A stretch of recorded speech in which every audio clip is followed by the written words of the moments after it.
Hello, everyone. My name is Margarita Gomez, and I'm going to share with you some ideas of what I consider my philosophy as an instructional designer and how this will beneficiate my learners. When I think about how I should describe my philosophy as an instructional designer, the first thought in my mind is about the future and how my ideas, decisions, and designs will beneficiate learners to be prepared for what is not happening yet, but it will determine their performance in the future.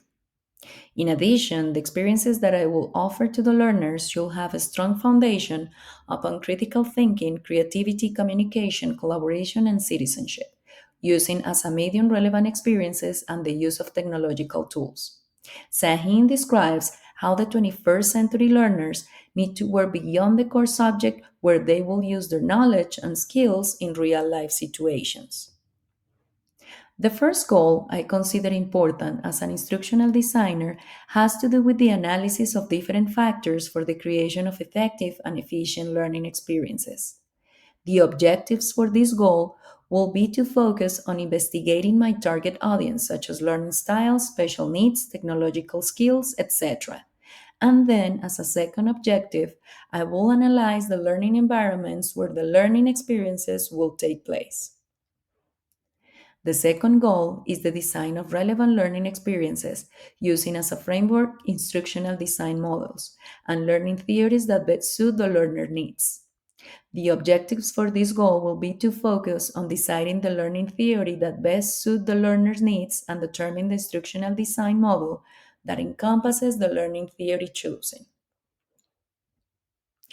As a third goal, I will consider crucial to evaluate each step of the process to determine needed adjustments for honing elements in the design of the learning experience. The objectives for this goal state the need to create evaluation instruments in order to identify the satisfaction of the learners and the use of the evaluation outcomes to redesign the learning experience if needed. Arnold and others lists a few competencies needed for the design of instruction. I found on this list a good foundation for my aspirations as an instructional designer and what I hope to achieve when planning and creating learning experiences.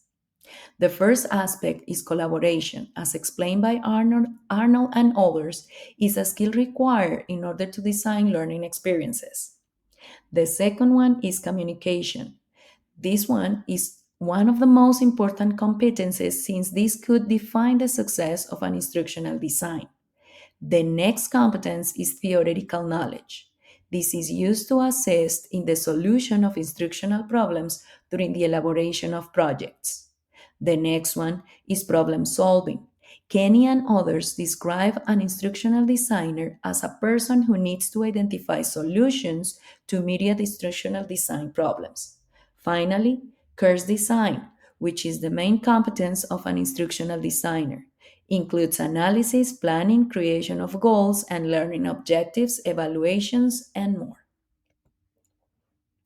For the design of instruction, ideas, decisions, previous experiences, theories, and more factors become valuable aspects of the thinking process. As an instructional designer, the main goal in the creation of meaningful, effective, and efficient experiences leading to transfer learning. For this purpose, I found the knowledge and practice framework used by MacIver and others a valuable process that provides a pathway on how to organize the many ideas with the intention to design each learning experience. The knowledge in practice framework states that management systems are created to fit specific knowledge structures, which lead to successful organizational performance. Now, in terms of education, management systems will be seen as management education, and the use of this framework will give as a result the desired learning outcomes. As a state by branch, instructional technology is described as the study and ethical practice of facilitating learning and improving performance by creating, using, and managing appropriate technological processes and resources. Based on this definition, my philosophy as an instructional designer is to be in constant learning and connect with others in order to foster the creation of learning experiences where learners will have the possibility to explore new technological trends with the intention to be used as part of their learning process. Furthermore, these experiences will be designed after a thorough analysis where the appropriate learning theories and instructional design methodologies will be selected to fulfill the learner's needs. Hanafit and others determine that as instructional designer, it is important to be aware of the latest technological trends and how these are used in the educational settings. Even though we are not using them in a near future, new media and information literacy will go hand to hand to ensure a safe and relevant experience, taking learners to develop and enhance their 21st century skills. The main purpose of assessment is to observe the outcomes in order to make decisions for the benefit of the learners. One of the things I have learned throughout my teaching career is that the assessment is a cyclical process where there is no beginning and there is no end. Assessment is present in every step and decision in order to guarantee the learning transfer. Martel and Calderon design a cyclical loop, which they describe as an ongoing process where data is used to improve the learner's outcomes. Northern Illinois University Center for Innovative Teaching and Learning describes three types of assessment that are common in the educational setting and that I consider imperative as part of the design of instruction. These are diagnostic assessment, formative assessment, and summative assessment. The first one, diagnostic assessment, helps to identify the current knowledge before the implementation of the learning experience.